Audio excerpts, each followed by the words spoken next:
दोस्तों 17 साल का एक नौजवान हर रोज साइकिल पर सवार होकर लुधियाना की कपड़ा फैक्ट्री में काम करने के लिए चला जाता। गीत गाड़ी से इतना प्यार था कि काम में थका होने के बावजूद भी साइकिल उठा सीधा लुधियाना के बस अड्डे के पास अपने उस्ताद सुरिंदर शिंदा के पास रियाज करने के लिए पहुंच जाता। जब भी घर वाले पूछते कि तुम करते क्या हो तो उसका जवाब सिर्फ एक ही होता कि मेरे काम के बारे में मैं खुद नहीं बल्कि लोग बताएंगे। उसकी ये बातें सच भी साबित हुई जब उसने अपनी पहली एल्बम टकुए ते टकुआ 1981 में सुरिंदर सोनिया के साथ रिकॉर्ड करवाई।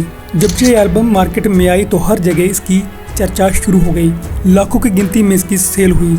8 ड्यूट गीतों की इस एल्बम ने पंजाब की झोली में एक ऐसा कलाकार डाला जिसको इस दुनिया से गए हुए तो तकरीबन 35 साल हो चुके हैं, पर उसको उसके गीतों ने अमर बना दिया। दोस्तों आप समझ ही गए होंगे कि हम किस आर्टिस्ट की बात कर रहे हैं।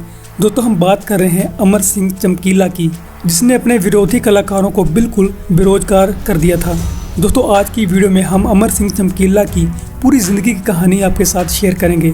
दोस्तों चमकीले के ऊपर सैकड़ों ही इंटरव्यूज़, बायोग्राफी और 2 से 3 किताबें छप चुकी हैं, पर इसमें दी गई जानकारी 40 से 60% तक लोगों के सामने तोड़ मरोड़ कर पेश की गई। पर इस वीडियो के बाद आपको चमकीला से जुड़ी कोई और इंटरव्यू और किताब पढ़ने की ज़रूरत नहीं पड़ेगी, क्योंकि ये वीडियो उनकी फैमिली और उनके करीबी साथियों के ओर से दी गई जानकारी के ऊपर है। फैमिली और दोस्तों से ज़्यादा कोई भी तीसरा इंसान हमको नहीं जानता। तो ये वीडियो चमकीला की बड़ी बहन स्वर्ण कौर, पहली पत्नी गुरमेल कौर और उनकी लड़की अमनदीप कौर और उनका बेटा जैमन सिंह और उनके साथी केसर सिंह टिक्की, लालचंद और स्वर्ण सिंह सीरिया की ओर से दी गई जानकारी के आधार पर बनाई गई है। और दोस्तों इस वीडियो में उनके आलोचकों की भी बात करेंगे जो कहते थे कि चमकीला अश्लील गीत गाता था। दोस्तों सबसे पहले बात करते हैं चमकीला के बचपन की। अमर सिंह चमकीला का जन्म 21 जुलाई 1960 को रामदसिया सिख फैमिली में माता करतार कौर और पिता हरि सिंह के घर दुगरी जिला लुधियाना में हुआ। कई बायोग्राफी में लिखा है कि चमकीले का असली नाम धनीराम था, पर इस बात में कितनी सच्चाई है इसका खुलासा उनकी बड़ी बहन स्वर्ण कौर ने किया है। उनका कहना है कि घर में सब उसको प्यार से धनीराम कहते थे, पर उनका असली नाम अमर सिंह था, जो कि सरकारी दस्तावेजों में लिखाया जाता था। बचपन से ही चमकीला पढ़ाई में काफी तेज थे। उन्होंने अपनी 5वीं तक की पढ़ाई गुज्जर खां स्कूल से पूरी की। घर के हालात अच्छे ना होने के कारण उनको अपनी पढ़ाई बीच में छोड़नी पड़ी। पढ़ाई को छोड़ वो लुधियाना के कपड़ा फैक्ट्री में काम करने लगे। तो यहाँ पर हम आपको स्पष्ट कर दें कि चमकीला एक मध्य वर्गीय परिवार से आते थे, पर कई इंटरव्यूज़ में ये दावा किया जाता है कि उनके घर के हालात बहुत ख़राब थे, पर यह सब अफवाहें हैं। चमकीला अपने 5 भाई बहनों में सबसे लाडला था। उनकी 2 बड़ी बहनें स्वर्ण कौर और चरण कौर और 2 छोटे भाई लश्कर सिंह और अवतार सिंह तारी थे। चमकीले का परिवार अपने घर का गुजारा भैंस और गाय को रखकर करता था। गीतकारी की तरफ किसी का भी दूर दूर तक कोई लेना देना नहीं था, पर चमकीले की गीतकारी भगवान की एक दात थी। जब वो 16 साल का था तो उन्होंने ढोलक और हारमोनियम को सीखना शुरू कर दिया था।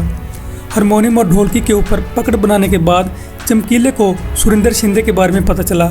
सुरिंदर शिंदा उस वक्त उभरते हुए कलाकार थे।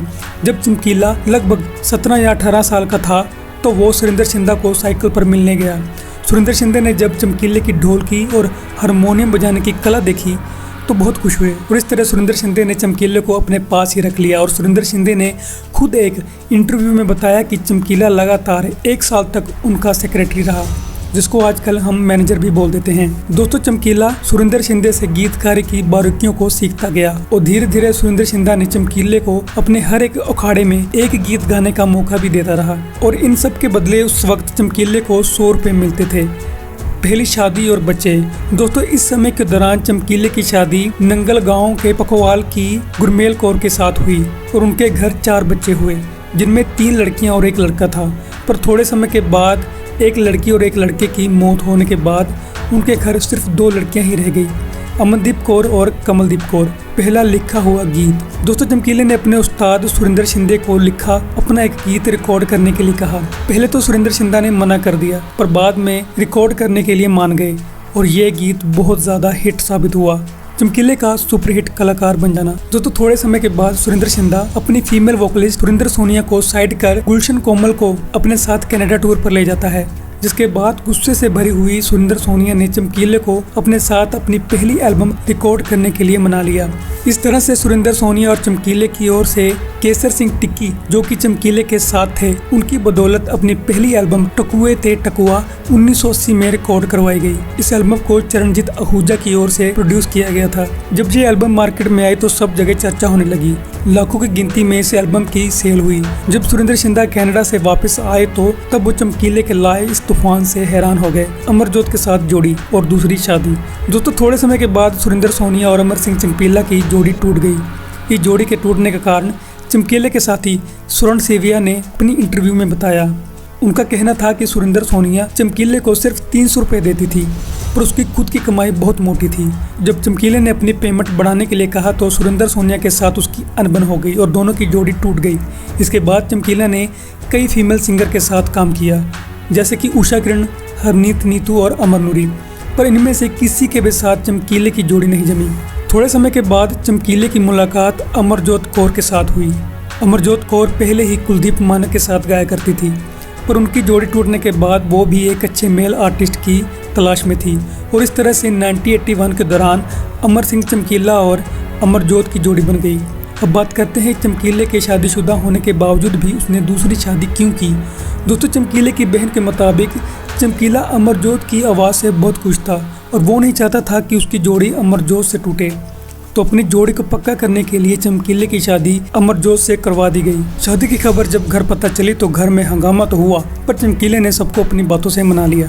365 दिनों में 366 अखाड़े। दोस्तों, चमकीले की ये बात बहुत चर्चा में रहती थी कि उसके 365 दिनों में 366 अखाड़े थे, और ये बात सच भी थी। और कई लोगों का ये भी कहना था कि चमकीला एक दिन में 2 से 3 अखाड़े लगाता था, पर इस बात की पुष्टि केसर सिंह टिक्की ने की और बताया कि चमकीला एक दिन में सिर्फ एक अखाड़ा ही लगाता था। वो एक ही अखाड़े में पूरा जोर लगा कर गाता था और जिस कारण से भी लोग उसको बहुत पसंद करते थे। यहाँ तक कि लोग अपनी शादियों की तारीख भी चमकीले की बुकिंग के दिन के हिसाब से रखते थे। उस वक्त की बड़ी फिल्में चमकीले के गीतों की बदौलत ही चलती थी। कि एक एग्जाम्पल है फिल्म पटोला, जिसको चमकीले के गाए एक गीत पहले ललकारे ने फेमस कर दिया। सिखों की तरफ से वार्निंग और चमकीले की माफ़ी। दोस्तों, इस बात को चमकीले के उस्ताद सुरिंदर शिंदा और उसके साथी स्वर्ण सिंह सीविया ने भी कबूला था कि चमकीला थोड़ा अश्लील तो लिखता ही था। चमकीले के सभी गानों में से कुछ गीत ऐसे थे जो बहुत ज़्यादा अश्लील थे, जिसकी वजह से चमकीले को कंट्रोवर्सी का सामना करना पड़ता था। इसी दौरान खाड़कू लहर भी जोरों पर थी और जब चमकीले को सिंघों की तरफ से उसके गीतों के लिए धमकी भरे खत मिले तो चमकीला अपने साथी स्वर्ण सीरिया के साथ 1986 में खुद सिखों से माफ़ी मांग कर आया और वादा करके आया कि अब वो धार्मिक गीत भी गाएगा। माफ़ी मांगने के बाद चमकीले ने कई धार्मिक एल्बम भी रिलीज़ की। बाबा तेरा ननकाना उसके बाकी धार्मिक गीतों से काफ़ी हिट हुआ। ये गीत उसी व्यक्ति का लिखा हुआ था जिसका जिक्र हम बार बार कर रहे हैं, स्वर्ण सिंह सीविया। इस एल्बम की 10 लाख कापियाँ बिकी थी। गीतों और अखाड़ों से कमाई। दोस्तों, चमकीला अपने अखाड़ों और गीतों से कितना कमाता था इसके बारे में उनके परिवार वालों को कोई भी जानकारी नहीं थी, पर विकिपीडिया के मुताबिक चमकीला अपने अखाड़े का उस वक्त 4000 रुपये तक लेता था। उस वक्त ये कीमत बहुत ज़्यादा थी। अपनी कमाई की बदौलत ही चमकीले ने 3 बंगले और 7 से 8 किले ज़मीन बना ली थी। दोस्तों, चमकीले की मौत को 35 साल हो चुके हैं। उनकी मर्डर मिस्ट्री ना तो किसी ने सॉल्व की और ना ही किसी ने कोशिश की, पर हमें फिर भी लोगों की इंटरव्यूज़ और रिसर्च से उनकी मौत के 3 मुख्य कारणों का पता लगा है।